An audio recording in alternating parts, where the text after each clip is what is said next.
Hello, everyone. This is Kris from Movement Mortgage. And I'm Sam St. Louis with Allied Realty Group here to tell you about what's going on in the market this week. Thanks so much for joining us. What a market, what a roller coaster market it's been the last couple days here. Yes, I would agree. So, just a couple updates on the market here. A week or two ago, we saw interest rates hit the lowest that it possibly could. Well, it kind of got a knee-jerk reaction a little bit last week with what's regard going on overseas here. Right now we're in the middle of March here. So let me kind of read you these headlines here, if you don't mind. Yeah. So, with big global events happen, the market, they don't always act the way we expect them to. Normally, investors, they're going to move their money into safer places when we see conflicts happen overseas. They move safer places, which would be the bond market, which would be the interest rate market. We like that because, in essence, technically, then the interest rates will go a little bit less. Again, lower rates, good. But right now, the impact of the rising oil prices and inflation with what's happening overseas, it's the inflation is stronger than usual. So then in essence, we're not seeing that safe haven effect. And again, with what happened overseas, we saw a knee-jerk reaction. So the rates kind of ticked up just a little bit. But right now I'm kind of watching the last couple of days. Hopefully we're going to see them settle down a little bit more. Sure. I think what matters most is you need to think about there's two things that you can watch as far as for what's going to happen with the short-term interest rates. Are they going to settle down at all? Here's the thing: if what's happening overseas, if it drags on, we may see higher rates stick around a little bit. Two things to watch: watch the oil prices, and again, how long this conflict will last. The longer it lasts, we possibly could see the rates kind of hang up a little bit higher, stick up a little bit higher. But again, that remains to be seen. Sure. Yeah.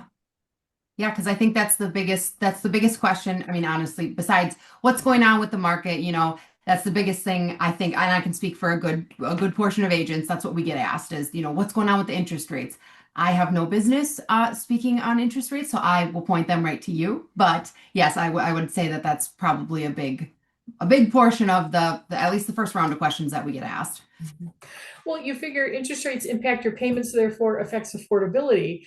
So, is it going to allow you to buy that $300,000 house, or can you buy the 325 or $340,000 house? And we all know the difference between those two is quite a bit. Right, right. And even like payment wise, I mean, I mean, rough guesstimating, are we talking huge? I mean, because I think it can be said, like, at least with the market today, the difference between a $300,000 house and a $340,000 house, I would have to agree in Dodge County. I think that's a pretty significant, you're going to see a lot of significant differences. I mean, I'm not saying a $300,000 house is a piece of junk, of course not, but payment wise, does it really make that significant of a difference? Well, let's take a look. So, if we take a look at a $350,000 house over a 30-year time period, and let's just say, if we do six and a half, that payment is $2,212 just for principal and interest. Sure. And then if we say it goes to 6%, that payment goes to $2,098.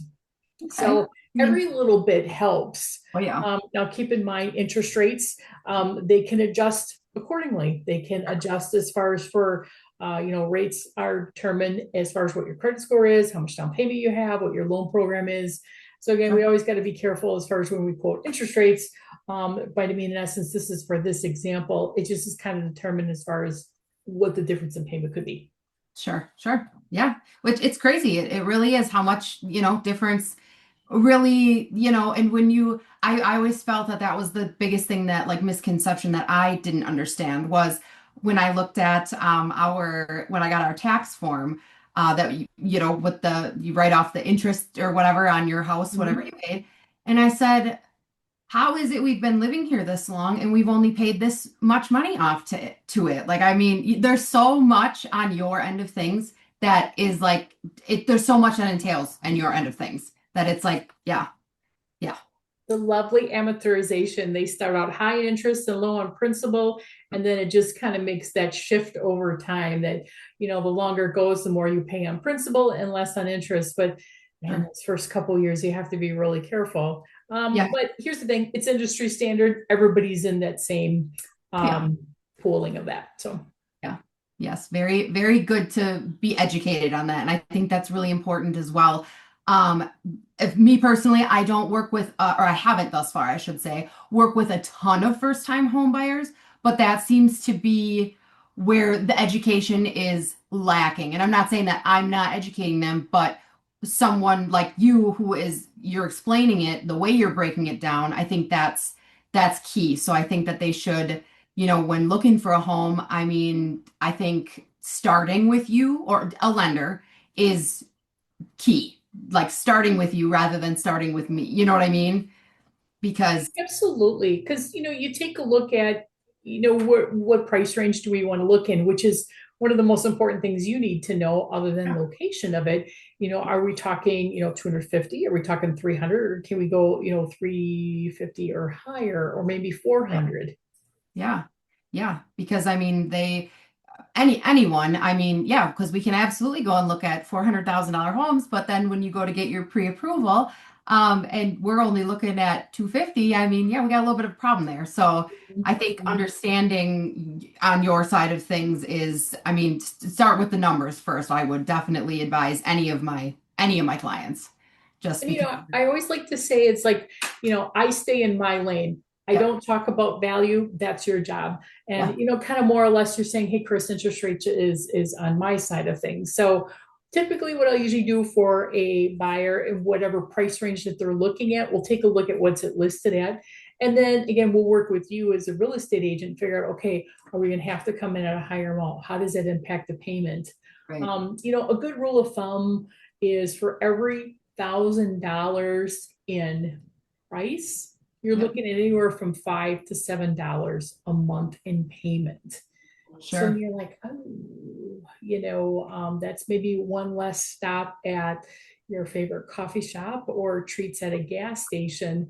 But over, a period of time, over an amount, it can add up after a while.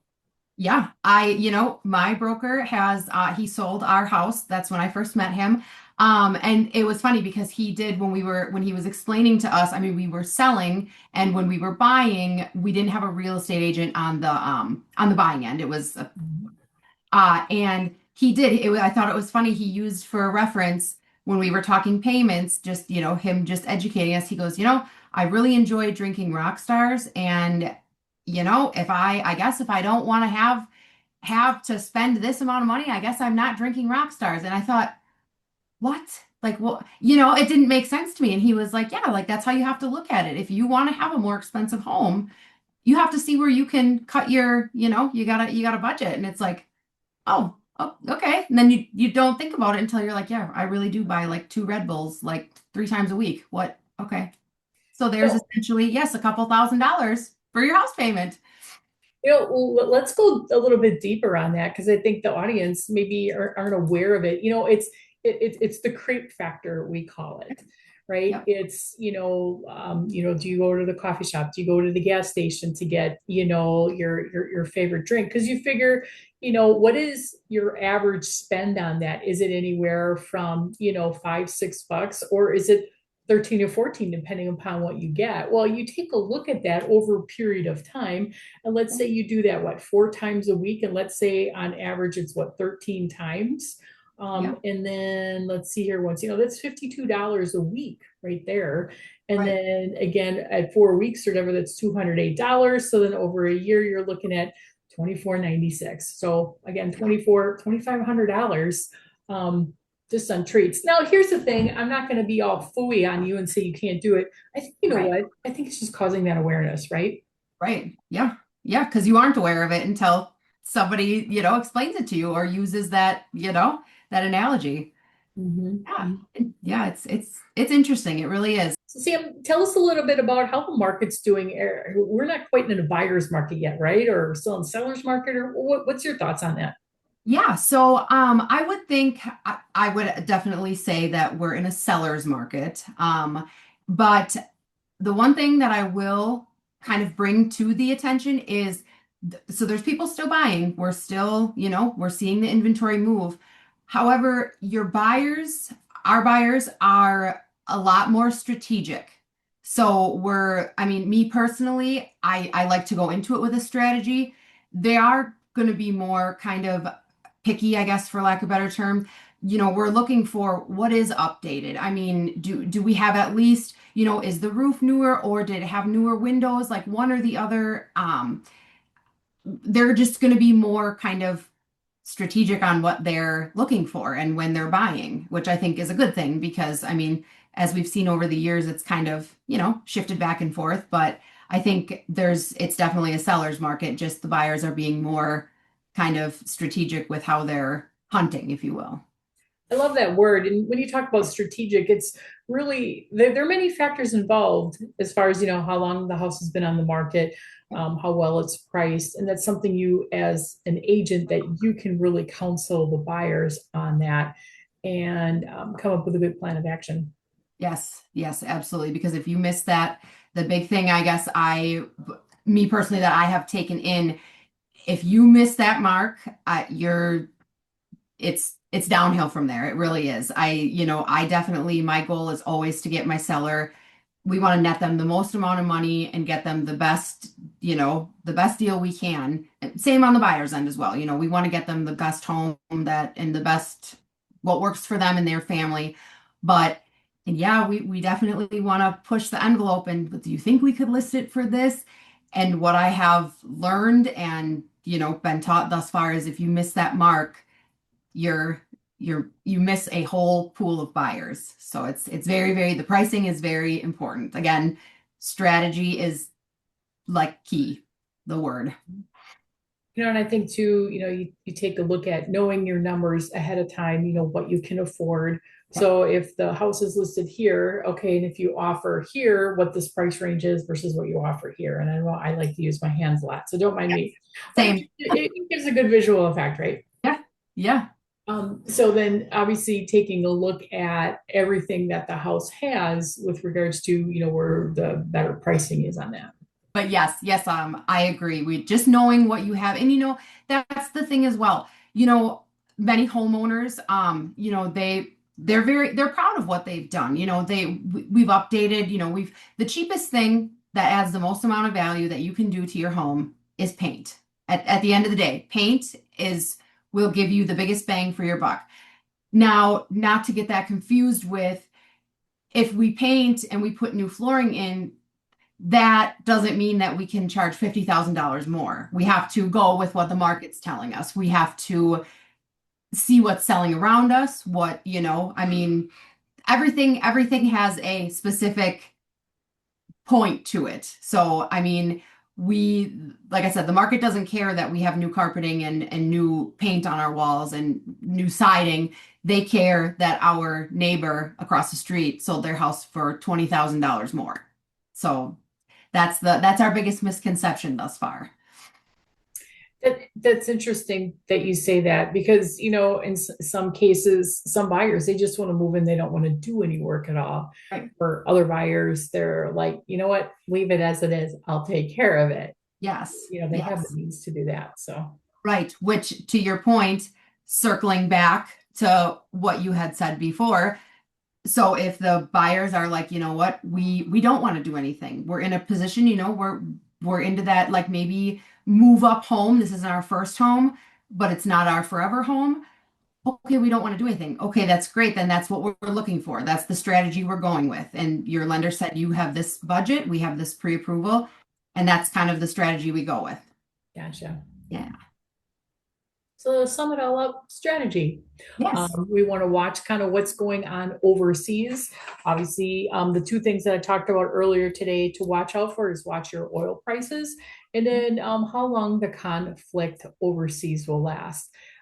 If we see the conflict lasting for some time, we're probably going to see interest rates start to maybe tick up a little bit more. We're not seeing that they're going to decrease at all, but if we get some favorable results, I don't even know what to use for term on that. But again, if the conflict is resolved, then hopefully we'll be back on the track of where the interest rates will be on a downward trend. And then definitely for sure, Sam, you can kind of comment on this, that in essence, if the rates go down, we might be seeing a little pressure on the market as far as for listings selling faster. So if you wanted to chat about that. Yeah, yeah. So yeah, I would agree. I think that when that pressure kind of gets put, it's, it is a very exciting time, I will say, because, it's you have an open house and you have two offers in your hand before the open house is over. But also that does create a little bit of a challenge, especially with when we're talking in our first time home buyers, because a lot of times when we're going out looking, if you give them a pre-approval for 275,000 and we're looking at homes for between 250 and 275, a lot of the time we're at the top end of our budget and we say, Kris, we got 275, and I think that we're going to be in a multiple offer. And what happens then? You're not magic. You can't just give us more money. So I think that's where we get the strategy in with our buyers, is being prepared for that time when the pressure really gets going. So I think that it's very exciting on the seller end, but it's also, it gets nerve wracking on the buyer end. So if you're definitely looking well under your budget, which some people do, then it is a little bit easier. So, yeah. Yeah, it brings our word of the day strategic. Yes. If that market does happen, us as myself as a loan officer, we really need to take a look at what other options does the customer have to be able to compete in this market. One option would be a buy down, or we can take a look at getting the interest rate down there in the beginning, either a permanent or temporary. I don't want to bore you on the details on that, but there are ways we could take a look at that we've used in the past to help buyers get into homes and still make it affordable for them. Yeah, absolutely. Okay, so you mentioned a buy down, and this was actually a question I got asked by a buyer. So because they had heard you can do, so you look at their debts, I'm just bear with me. I'm trying to reiterate your part of the job, my lane I'm not supposed to be in. But you can add, like, say they only owed this much left on their vehicle, and you're like, okay, you can pay that vehicle off to make their debt right. Like, do you know what lane I'm going in here, where I'm going Yes. this? Yes. Okay. Yeah. So how would something like that kind of go? So when each customer is a little bit different on as far as their income, their debt. So we can take a look at, do we want to pay off some debt to help them qualify for maybe a little bit more? Do they have the capacity to do that? Another way is, in essence, we can take a look at a interest rate buy down. Hmm. And there's the permanent buy down, and there's also the temporary buy down. Permanent buy down, it's pretty simple. So let's say if the market is coming in at 6.3, can we Yep. buy the interest rate down permanently to 5.75 or whatever that magic number is for Right. them? And then that would be the rate for the life of the loan, and that's fixed rate. So you Okay. have to determine, what are the costs in that. So there's going to be some upfront costs on that. And Right. here's the thing: every day is a little bit different, Yep. meaning depending upon what the market is doing at that moment in time. Okay. Again, that would be your permanent buy down. Yeah. Which is kind of cool. I mean, that's something that I don't talk about that every day. That's something that's kind of newer to me. So, but again, starting with you in the beginning of the process, that it's very good to know something like that. You get to talk the numbers and then say if there are options for, moving numbers around or moving money around. There's so much. I feel like you could probably go on for days about Yeah, what. and with that too, the other option would be a temporary buy down. Now, in with that, the popular option would be like a 2-1 buy down. You're like, 2-1, what? Yeah. So if the market is at, let's just say 6.375, a 2-1 buy down would, in essence, you would have a start rate of 4.375 That's Okay. fixed for 12 months. And then on the 13th month, it goes to 5.375 for 12 months. And then here on out, then it will go to 6.375. Okay. So Kind there's some costs associated with that as well too, but I mean, it kind of lessens the immediate knee jerk, sure. the bigger payment right away. The shocker of, yeah, that's Mhm. on our first home, we had a arm loan, the 5 year one, and which is very confusing, honestly, because it's like, oh my gosh, in 5 years, do we have to refinance? Like, how do we have to do this process over? And so obviously we were explained that. But the guy said, depending, the interest rates in 5 years, if you look at just this past 5 years, if you look at today as to what my interest rate was, 5 years ago when we purchased or back in that time, the guy said, just beware. He goes, you don't have to refinance, you don't got to do anything like that, but the payment is probably going to shock you because it is going to go from, you have to match the market. So back then it wasn't too severe, but still it's yeah, that's something that you have to ask. And if you don't know the questions to ask, you're not going to know until yeah. I think it's important as far as for, whoever you're dealing with on the financing side of things, as far as, know what the terms are, know Yeah. what the costs are, and then take a look at, working with you as a real estate agent. Okay, where do we need to kind of come in at this house to get the house that we want? So Yep. again, strategic. Yes, yes, going in with a strategy, and that is key. And it's nice when you can have when we all can work together as a team. We're in it for the same reason, and we're all going for the same results. So okay, so that was extremely informational. I think that I definitely took away something today, for our couple-minute conversation here. And then Kris and I have decided that we're going to give this a go for, I think we're going to try 12 weeks, we had said. So Mhm. we will do one a week and just kind of come up with different topics, any questions we have. And if anybody has any questions that they would like answered, either on this or if they have a private question, they could message either one of us as well. But if you have any questions or any topics you would like to hear from us, just kind of leave them below. Yeah, and at the end of the day, I had another customer says, I want to start with this, but I'm really, really nervous. And at the end of the day, it's okay because we're talking thousands of dollars here. We're not buying a candy bar at the gas station, should I or shouldn't buy that candy bar.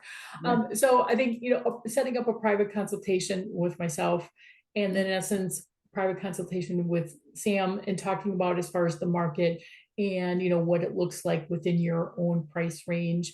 And again, we can kind of take a look at what is all out there. So don't be afraid to ask questions. That's how you can possibly move up or move down in a home or get that first house.